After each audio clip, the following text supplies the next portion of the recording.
Hey, welcome to the Because Business is Personal podcast, the podcast where empathy meets marketing strategy. I'm your host, Mike Caldwell, but I'm also known as the Marketing Medic.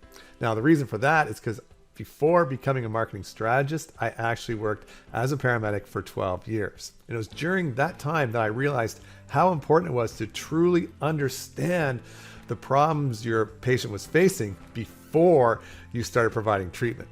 And it's this same understanding, this same empathy is just as crucial when it comes to understanding our prospects and making sales. And that's why in each episode, we'll dissect the art of empathic marketing, exploring how top professionals infuse empathy into their strategies to build stronger relationships, boost their sales, and make a lasting impact. So buckle up and prepare to turn up the dial on your marketing effectiveness. As we gear up to dive deeper into the realm of empathic marketing, I'd like to share a couple of special offers with you. First, you can get a free copy of my international best-selling book, Empathic Marketing. You only need to cover the cost of shipping.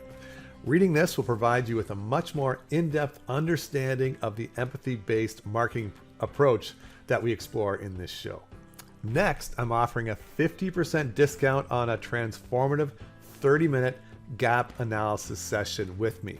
During the session, we'll identify the hurdles in your marketing efforts, and together we'll develop an actionable roadmap aimed at winning you more clients and making you more sales. Just visit my website, www.becausebusinessispersonal.com to grab your book, or use coupon code PODCAST to take advantage of my gap analysis offer. So why wait? Let's start turbocharging your marketing strategy today. Now, let's get started with our episode. All right. Hello, everyone. We've got a special show today. Risa Haasbroek. Did I say that right, Risa? Perfect. Haasbroek. Well, she is the dragon whisperer for entrepreneurs. She helps them to tame, train, and then fly their inner dragons. You can also think of Risa as a mindset coach for business owners. So welcome, Risa. You're the first dragon whisperer I've had on the show. I'm glad. I'm so unique. Thank you for having me, Mark. Now, I think we all want to know what a dragon whisperer is, but before we start with that, my whole podcast is about business is personal, and my book is about empathic marketing, is that human connection. So before we dive into the business side of our chat, what's something non-business related about you that our listeners may find interesting or quirky? I come from the same small city in South Africa that Elon Musk is from. Really? Yes. Were you neighbors? No, I would not say that. He's much younger than me, and he's been in the US much longer than me. But yes, it's the same. The city's name it's the capital, Pretoria. Okay. And is that where you still are, or have you? No, I'm in the US. I'm in the US now, but that's where I was born and raised. Oh, very cool. And what's sort of interesting or unique about that town? Oh, its nickname is Jacarandas City. So it's like these purple. It's actually the trees are from Brazil, but they fit in so well in Pretoria. So every spring, but that would be around October, these jacarandas, they just go into bloom, and they are purple, and they line the streets, and it's quite a sight. It's beautiful. Oh wow, it sounds beautiful. Do you ever get back there? Yes, we go back to our home country every so often, visit. Oh, good. Yes. All right. Well, let's dive into the business side of it. So my first question has to be, what makes you a dragon whisperer? And what is this dragon you refer to? As I'm pretty confident it's not a literal dragon. I hope not. Okay, so I have this great quote. I think it's Winston Churchill who said, "The way to be successful is to fail and fail again without ever losing enthusiasm."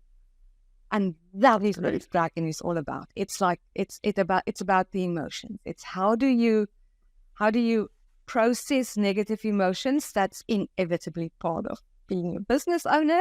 And how do you generate positive emotions intentionally on demand to keep that enthusiasm that old Churchill was talking about? That's it in a nutshell. That's what I help people with. Okay. Because I quite often guest on podcasts myself. and I live off the grid. And a lot of hosts ask, like, how has living off the grid prepared you for being a marketer? And my answer to that is, like, I've lived off the grid for 20 years. And so when I first started doing it, nobody out there had done it before. And so when I went to, like a well pump place, like I needed to get well pump, but I didn't have enough power to run a regular well pump. I'm like, how can I do this? And the answer was like, oh, well, if you don't have this many watts and this many volts and amps, then you can't do it. It's like, that can't be the truth. No. And like, I would go to store after store after store, and they all tell me the same thing. And so this is those negative things that you're talking about, right? And you could just say, well, they said it can't be done. I guess it can't be done. But if I, stayed positive and kept moving forward, you know what? We've got a well pump now. Works great. Like, we found the solution, but we just had to ask like 17 people before the 18th person said, and so this was the answer. The 18th person said, well, why don't you just use a soft start well pump? Because we had the power to run the pump. But if you know anything about electricity and appliances, my husband's an engineer and is a nuclear engineer, so I know a lot about. And I should know about electricity. Right. And so like when you run your vacuum cleaner, as soon as you turn the vacuum cleaner on, the lights dim a little bit, right? Because there's that energy hammer, and that's what my system couldn't handle. It could handle the well pump running, but it couldn't handle that initial spike. Though it's like 3 times the amount of energy that it uses on when it's just generally running. And so this guy's like, why don't you just use a soft start pump that doesn't have that spike? And then it was just so matter of fact to him. It's a thing. And he's like, and he knew about it. And he's just like, why don't you just do that? Like I was like a moron or something. I'm like, because I've asked 17 people. Yes. But that's right. That's the fail and fail again. And was it Edison who said he just like found hundreds of ways how not to make a light bulb?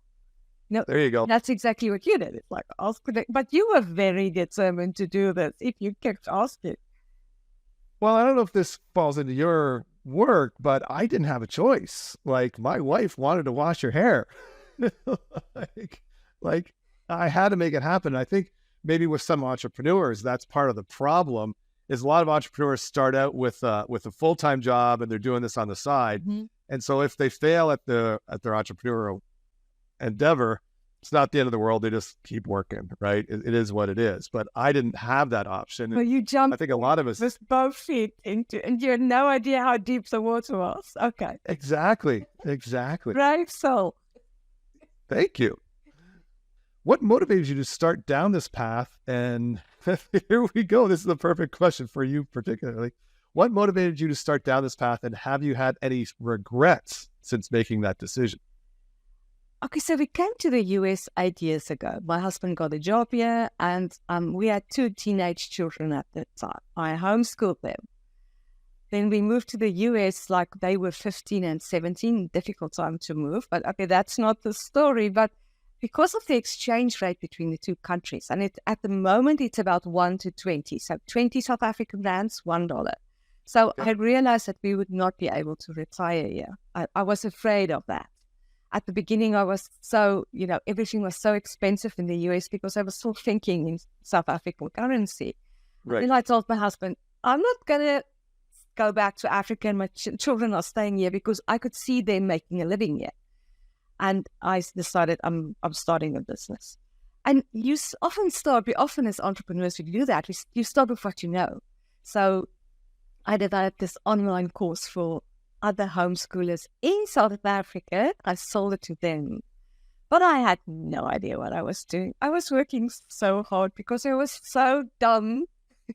I had no idea how to upload, how to make a website, how to upload the course material to the platform. And people would write me emails and I would respond to each one of them personally. Until I realized that asking me the same question over and over again, I could just make one blog post and refer them to the blog post. Things like that. You have to, like you did, jump in with both feet and then discover what you don't know and figure it out. But so at some point I was ready to give up because I was making money, but when I think of the hours I worked, and then one day I listened to a podcast with a life coach, and she was working 3 days a week and making millions of dollars. And it dawned on me, I'm not doing this right. There's a better way to do this. Okay. And then I started following her and applying some of the mindset stuff that she was like telling. And I could see it working less and less and even making more and more money eventually. But then by then I fell in love with the mindset part of it. And this is what I've always wanted to do. So I used that little first business to pay for the coach certification. I got certified through this women's coach school. And here I am. Now I'm a coach for business owners and business coaches. That is a very cool story. Any regrets? No, I don't. At the beginning, when you struggle, when you can't keep up the enthusiasm, I was like, what did I do? I don't. But now that I've got more of the hang of it, no, this is the way I want to live. It's being paid to do what I do. What a privilege, It's like, yes, it's amazing. So no regrets, no. No, I can see you definitely have a passion for it. I think that's a big part of it, right? Yes. So can you share like an interesting story about a major challenge you or maybe one of your clients faced in business and how, taming the dragon overcame it? Okay, let me think about, yes, there's this one woman that I coached for Russell Brunson, of ClickFunnels for a year. I was on a contract. I wasn't on his payroll, but contracted as a momentum coach in his mastermind. Okay. There was a woman there that I coached, and she was employing her brother in her business because but she told me we have to be there for our family. Now, I know the patterns of codependency. Ask me how I know. So I was like, what's going on here? And then I told her, it's not working. He's messing up, and he's her brother, so she can't really control him well. And there's a history of him not performing.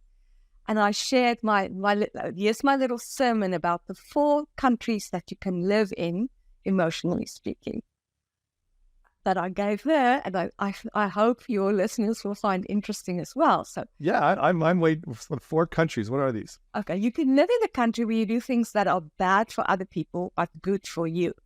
So that's the land of criminals and psychopaths and sociopaths.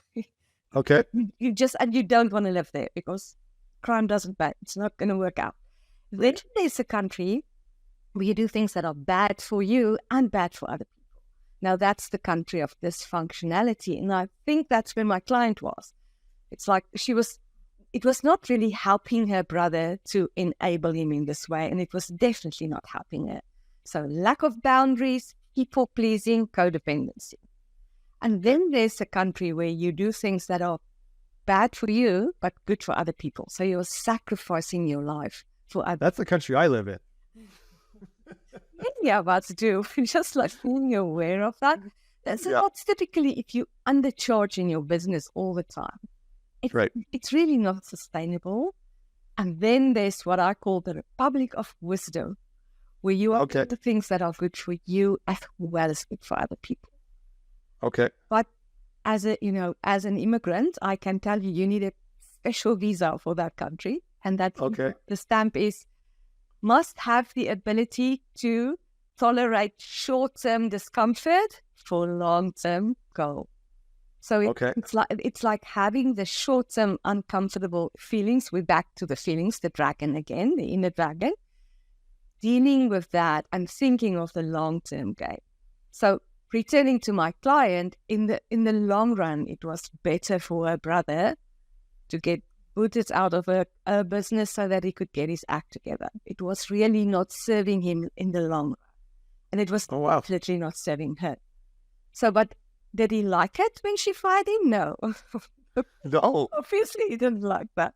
So I had to coach her through that. And that's the abilities, that short term, you're going to feel bad for a minute. It's almost like when your kid has a tantrum in the store.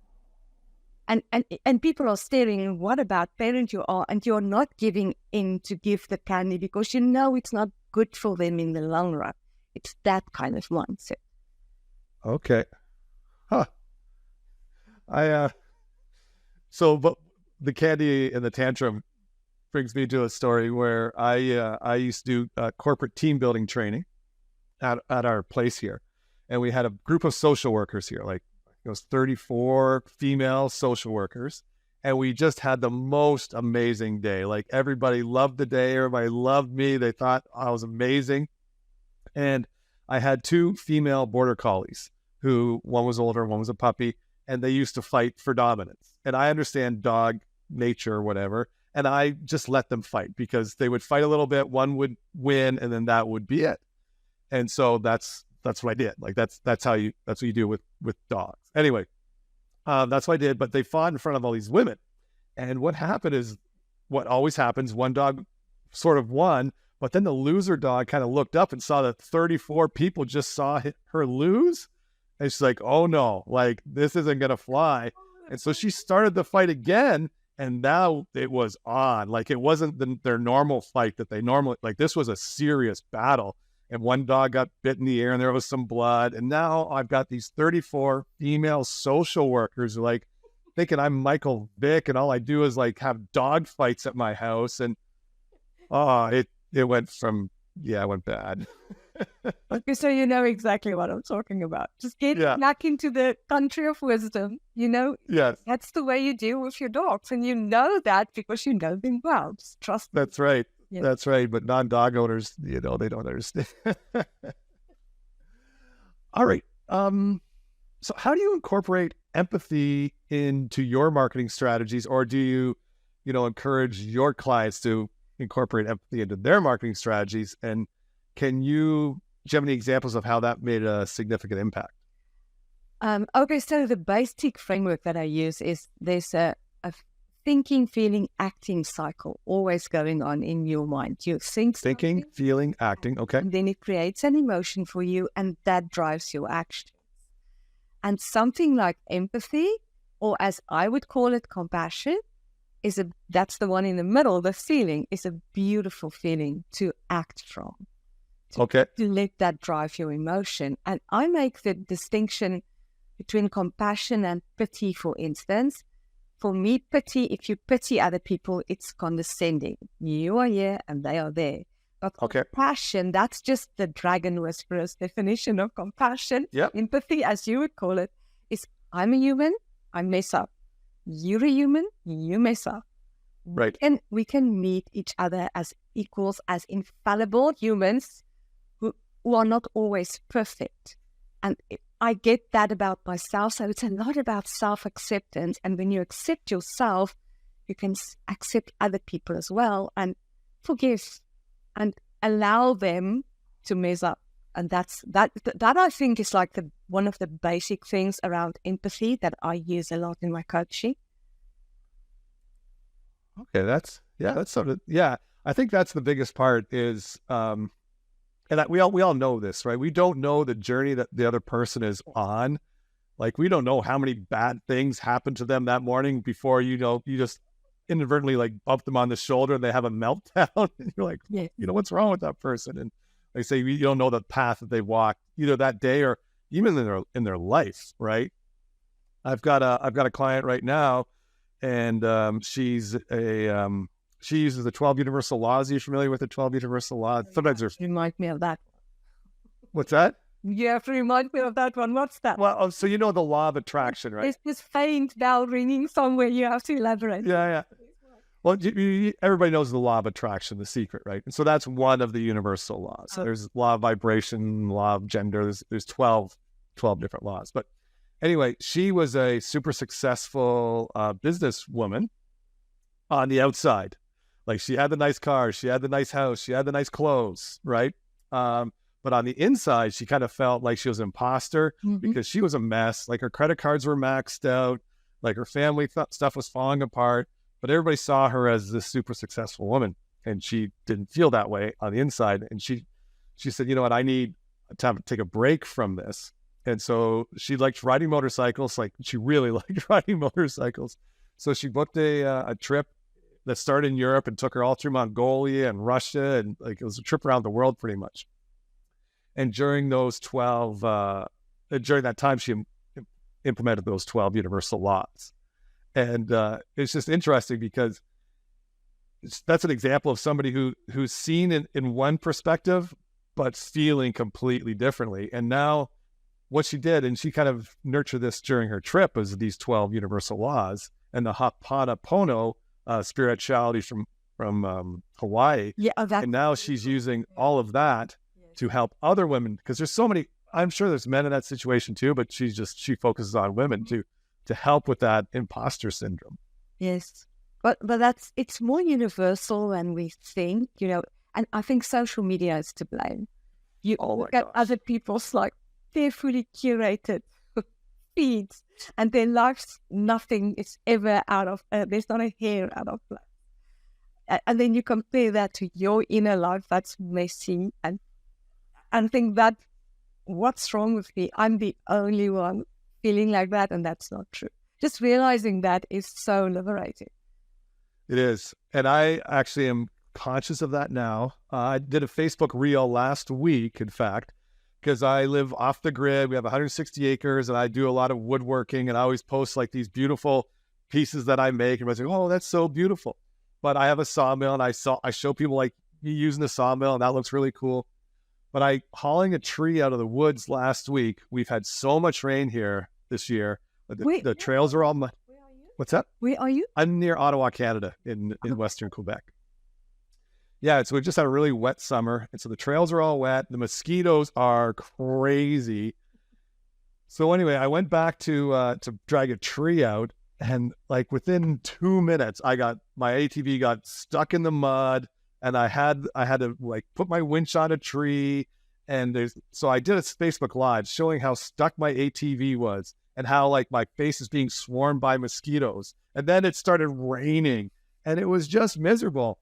And I'm like, I could just show you like the really cool cupboard I make out of this tree, and like, oh, look, but I don't show you like the effort and the work and the pain and the suffering that went into it, right? Because people just want to show the happy, the 30-second snippet of a good life, where the other 3 hours of the day are a mess. And then we think that's the way life should be, and everybody else has it like that. What's wrong with me? And that's right. That's not true. It's just not true. And this is, I think, one of the biggest reason empathy is so important today is, again, what you said about social media. Like, we've lost the human connection. Like, empathy is about authenticity and honesty. And I showing that 30-second photo of you at the beach it's real. But it's like I say, it's just a snippet of the bigger picture. You're not seeing like the kid covered in, feces on your feet. You don't, your car's being stolen. You don't see any of that stuff. Exactly. Many times as entrepreneurs, we will try things that don't end up being successful. So how do we take those times and use them to propel us forward instead of allowing them to stop our progress? Okay, you are going to fail a lot. We've talked about that already. So I would always tell people to evaluate. So don't just do things. You have to sometimes ask yourself, think about what it is that I'm doing and is it working? And when you evaluate, you always want to start with a long list of what is working. Because human brains, we tend to default to the negative, and it has to do with your survival. You have to pay more attention to negative things than positive things. Okay, I'm from South Africa, so let me give you an example. So if you walk out on your porch and there's a deadly snake and there's a friendly neighbor, you should pay more attention to the snake if you want to live another day. Okay. And that happens again and again and again in your life. But you have a prefrontal cortex as well, so you can tell yourself, that theory is just a rubber snake. And the neighbor we need neighbors, we need friendly neighbors, so we are going to pay attention to that. So to overcome that negativity bias, you make a long list of things that are working. And now that you calm down your brain, now you ask yourself, what hasn't worked? What's not working? And then that should be a much shorter list. And then the most important question, what will I do differently? So that's, I would say in a nutshell, that's how I would approach things that are not working. You still want to extract the gold out of any experience. And it could be a skill that you learn that's you don't even realize it's not directly relatable, but you can still apply it in a new situation. You want to remind yourself that you are always growing. So there's always some, like I said, some gold that you can extract from any experience.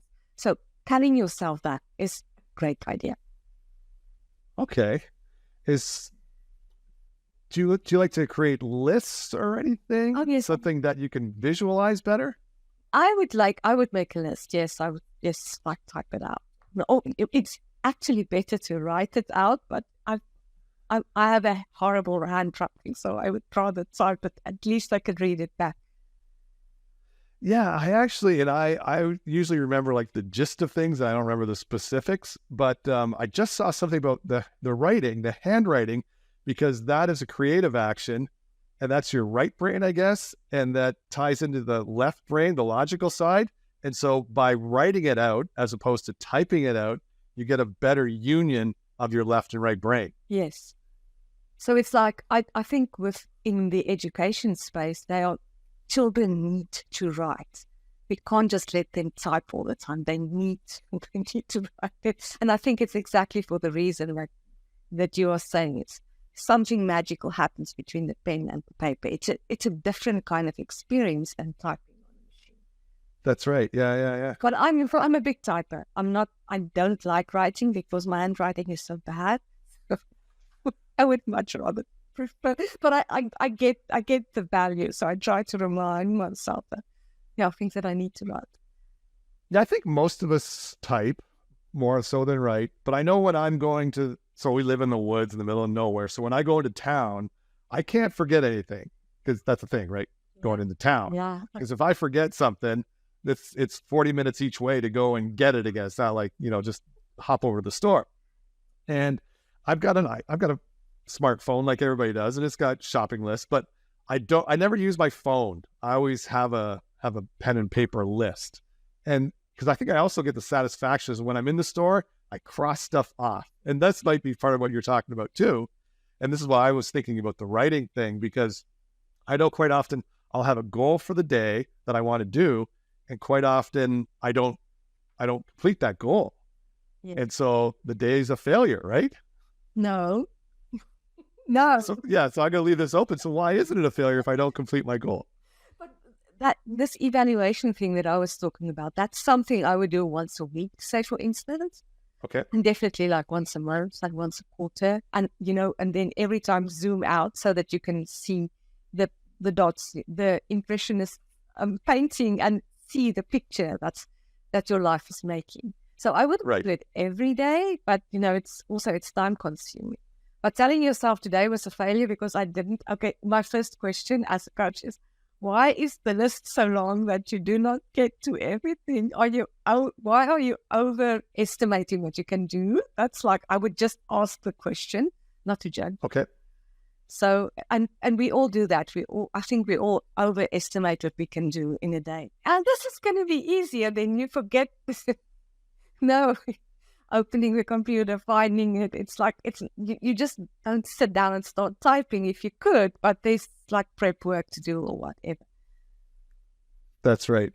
And I think and this is why I sort of mentioned the list is quite often I have a goal for the day that I'm going to, finish this blog post or whatever. And that's what I'm going to do. But I at the end of the day, it's not done, because I didn't see all the other stuff on my list, or I wasn't conscious. Yeah. Like one of the things I did today was our mortgage is up for renewal. So we met with the bank yesterday. We went to the bank, and they said, their computer was down, of course. So they had to, we went through all the stuff, but we couldn't sign the paper. So he sent us an email today with DocuSign. But I did that today. Like, yes.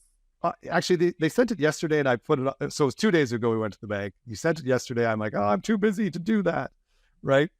And then I did it today. But it sounds like I should sort of celebrate that win. Like, yeah. I had a win. You want your mortgage to be like timely and everything is sorted out. Just remind yourself, it's like if you use human as a verb, we still need to human. Oh, that's interesting. Okay. There's things we need to do in our lives, even if we are business owners. And like taking care of your financial stuff is kind of important. It is. Yeah. And you have to be fully transparent. He's a great loan specialist. And he called me like 4 weeks ago. And he's like, hey, Mike, your mortgage is coming up for renewal in, 4 or 6 weeks. But what we can do now is we can like just lock in today's rate, because in case it goes up, you don't want to have to pay more. And, I went online, I'm like, interest rates aren't going to go anywhere. So we went to the bank on the 24th of July. On the 21st, the rates went up 0.25%. And it's only 0.25%, but it's whatever, $1,000 a year. Yeah, that on big amounts, it can make a big difference. I didn't need to take that hit. Like, it's just because I procrastinated and I don't like dealing with money stuff. So I was like, yeah. So that's one of my weaknesses, is I don't like to talk about money. I don't like to deal with money. I don't like to think about money. So that was one of my, so as a dragon whisperer, like how would you help me avoid next time my mortgage comes around losing 0.25% of my interest? Okay, so if you think of the thinking, feeling, acting cycle, okay, what do you need to tell yourself, and what's the feeling you want to create so that you do it? So you really start in your own brain. So it's $1,000 that we're just saying a number, right? That you could have used elsewhere. So something empowering, like, I'm taking good care of my money, and then you feel more empowered, and then you just do the thing. Because when you were stuck in the mud, there was no way that you were not going to do that. You just no, I had to do it. Like, I could do it. So I think our mortgage is renews in like 2 or 3 days, right? And so we had to do it this week. We had to. There was no option, or I could have done it, 6 weeks ago. And he said, we'll lock in at whatever percent, but if it goes down, don't worry. We're not locking in at a higher rate. If it goes down, so there was a no lose situation for me, but I just didn't want to deal with it at that moment. Yeah, but it's that uncomfortable feelings for a minute. It's going to not feel nice to do it. So what do you need to tell yourself? What's the thought that will drive a better feeling so that you act in the way that you know is in your best interest? Okay. That's what I take good care of my money, or I can do this. And if I do this, it's going to make my life so much easier, whatever it is. And it's no use coming from my brain. It must come from your brain. Then you believe it. Okay. Is there a way for me to recognize that I'm making a bad decision and I need to change I think that's a big thing. Like, when I was making that bad decision, I wasn't saying, oh, this is a bad decision, I should change my thinking about this. Like, yes. How do you have that awakening to the fact that you are making a bad decision right now? Okay. Often your behavior would be a very good clue. It's like if you procrastinate and you find yourself putting things off, it would be nice if you can catch yourself what's going on here. Just like get curious about what's going on in your own motivation. Why am I avoiding this? What am I? What is it? How does it make me feel? And what am I thinking that's creating that feeling? And do I want to keep that feeling because it's not serving me? So often the actions, the behavior is a good kind of like it leaves like the footprints. Like, okay, it leaves clues. What are you right? Feeling? And the other thing would be the feeling. If you are feeling, the example I'm always using, if you are visiting your mother-in-law, you come home and you just finish the top of ice cream. Yeah. That's probably a good time to ask yourself, why am I doing this? It's like, okay, so that's once again it's not a good example. It's another action. But if you're feeling, you get up in the morning, you're feeling depressed and you're feeling so like, I don't want to do whatever I want to do today. So that's a feeling. Then why am I feeling this way? It's because of something I'm telling myself. Okay. And I can change that. That's the big power. If you realize that we can change the way, we can change our thoughts, and then everything downstream changes. Okay. Because I think it wasn't a constant annoyance with me, but it was always in the back of my mind that I have to meet with them. I should have just met with them, and it would have been so much better for somebody. But okay, now it's like extract the gold from that situation so that you don't do it again. Yeah. Oh, very cool. So I think you pretty much in the last 5 or 10 minutes answered my final question, but maybe you could just be really concise with this. So can you share one actionable strategy or tip from your expertise that our listeners can implement today to start seeing results? Okay, I would encourage them to use one of my favorite strategies that I call it the triangle of triumph. So what you need to do is think of, it's a triangle, 3 characteristics you like about yourself. For instance, you're brave, you're a problem solver, you're persistent, you're determined, whatever it is, something you like about yourself. But then you need to tell yourself a specific story, a time when you displayed that. Because our brains it really lights up when you tell it a story, and it carries a more potent emotional load. So remind yourself of that time. For instance, you were willing to just like go off the grid and just do it. Of course, I'm courageous. And remind yourself of the obstacles you had to overcome. Like you told me at the beginning, almost many times you had to ask, how can I overcome this spike problem? So I am persistent. I am courageous, whatever the characteristic is. And then when you're feeling like an imposter, like I'm a fake, remind yourself, no, I'm courageous because of that time. So it's build yourself the triangle, find 3 of them. And it's like a little, a rail that you can hang on to. Like this is actually me. Wow, that's super helpful. Thank you. So if people wanted to learn more about what you do or get some more help from you, how would they reach out to you? How would they contact you? Is they can follow me on LinkedIn. I'm very active on LinkedIn. I share lots of these things we talked about on LinkedIn as well. And the best way to just like see if I would be a good fit for them as a coach would be to make a complimentary discovery call with me. And then they can get a feel of how it feels to work with me. And if they want to hire me as their coach, I think that's the best way to get into my world. Okay, perfect. And I'll put the links to your LinkedIn and to your website and everything in the podcast notes. Well, thank you so much, Risa. This is again the first Dragon Whisperer. I might be the last. I hope it's the last. I want to be the only Dragon Whisperer in the world.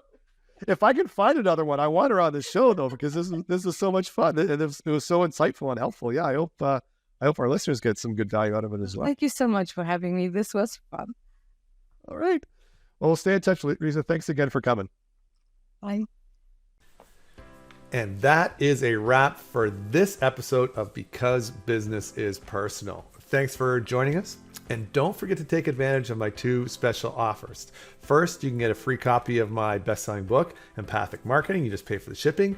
Or you can get a 50% discount on my gap analysis session with the coupon code podcast. Just head over to www.becausebusinessispersonal.com or check the show notes for details. If you've enjoyed today's episode, please don't forget to follow, subscribe, leave a review, and share the podcast with others who might benefit. Your support means the world to us, so stay tuned for our next episode where we'll continue to delve into the intersection of empathy and marketing strategy. Remember, because business is indeed personal, every connection counts. Until next time, see you then.